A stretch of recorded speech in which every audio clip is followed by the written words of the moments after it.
Shalom, selamat pagi. Kita bersyukur karena kasih karunia Tuhan yang berlimpah dalam hidup kita. Pagi ini kita bisa berjumpa kembali dalam renungan pagi bersama yang diambil dari buku Maranatha Tuhan Datang yang ditulis oleh hamba Tuhan Nyonya Ellen G. White. Sebelum kita mendengarkan firman Tuhan, mari kita sama-sama berdoa. Ya Tuhan Allah Bapa kami, Allah yang maha baik, kami bersyukur atas kemurahan Tuhan bagi kami. Kami siap untuk merenungkan firman-Mu. Berbicaralah ya Bapa, tuntun kami dengan kuasa Roh Suci Tuhan, agar kami bisa mengerti lebih dalam akan firman-Mu dan dapat menghidupkannya dalam kehidupan kami. Dalam nama Yesus kami berdoa. Amin. Pekabaran firman Tuhan pada pagi hari ini berjudul Iman yang Bekerja. Ayat intinya diambil dari 1 Petrus 4 ayat yang ke-7. Kesudahan segala sesuatu sudah dekat. Karena itu, kuasailah dirimu dan jadilah tenang, supaya kamu dapat berdoa. Keterangannya, percayakah engkau bahwa kesudahan segala perkara itu sudah dekat? Bahwa pemandangan sejarah dunia ini segera akan ditutup? Jika demikian, tunjukkanlah imanmu oleh perbuatanmu. Seorang manusia akan menunjukkan semua iman yang dimilikinya. Ada orang yang mengira mereka mempunyai derajat iman yang baik bila sekiranya ada, maka iman itu mati karena tidak ditunjang dengan perbuatan. Jika iman itu tidak disertai perbuatan, maka iman itu pada hakikatnya adalah mati. Sedikit saja orang yang memiliki iman yang tulen, yang bekerja oleh kasih dan menyucikan jiwa. Tetapi semua orang yang terhitung layak untuk mendapat hidup kekal harus mencapai kelayakan akhlak untuk hal yang sama. Saudara-saudaraku yang kekasih, sekarang kita adalah anak-anak Tuhan. Tetapi belum nyata apa keadaan kita kelak. Akan tetapi kita tahu bahwa apabila Kristus menyatakan dirinya, kita akan menjadi sama seperti Dia, sebab kita akan melihat Dia dalam keadaannya yang sebenarnya. Setiap orang yang menaruh pengharapan itu kepadanya menyucikan diri sama seperti Dia yang adalah suci. Inilah pekerjaan yang terbentang di hadapanmu. Engkau harus mengalami kematian diri dan harus hidup pada Tuhan.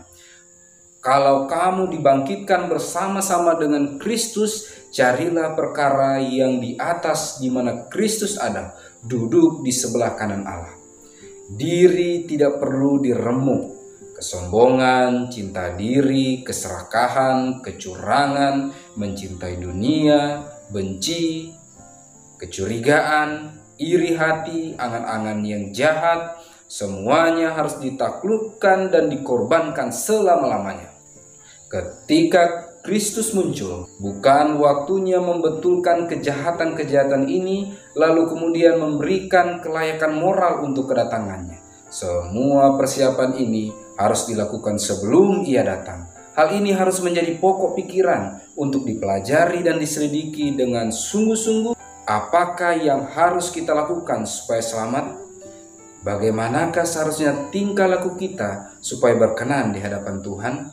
Apabila tergoda untuk bersungut, mengecam, dan ketagihan dalam kerewelan, melukai mereka yang di sekelilingmu, dan di dalam berbuat begitu melukai jiwamu sendiri. Oh, hendaklah kiranya penyelidikan yang mendalam, yang tekun, yang penuh kerinduan timbul dari jiwamu sendiri. Dapatkah aku berdiri tanpa kesalahan di hadapan tata Tuhan? Hanya yang tidak bersalah yang nanti berada di sana. Tidak ada orang yang diangkat ke surga sementara hatinya penuh dengan sampah dunia. Setiap kecelaan dalam tabiat moral pertama-tama harus diobati. Setiap noda dilenyapkan oleh darah Kristus yang mencucikan.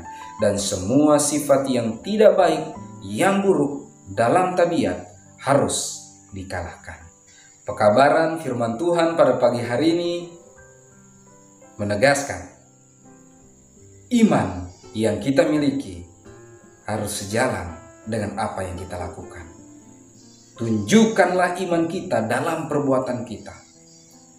Kalau kita percaya bahwa Yesus segera akan datang dan kesudahan segala perkara sudah dekat, saatnya kita bertindak, bekerja dengan sungguh-sungguh, menyelidiki diri, menyelidiki hati kita, memperbarui cacat tabiat kita, dan datang kepada Tuhan, menyerahkan diri, dibentuk, diatur, diarahkan untuk hidup sama seperti yang Dia mau.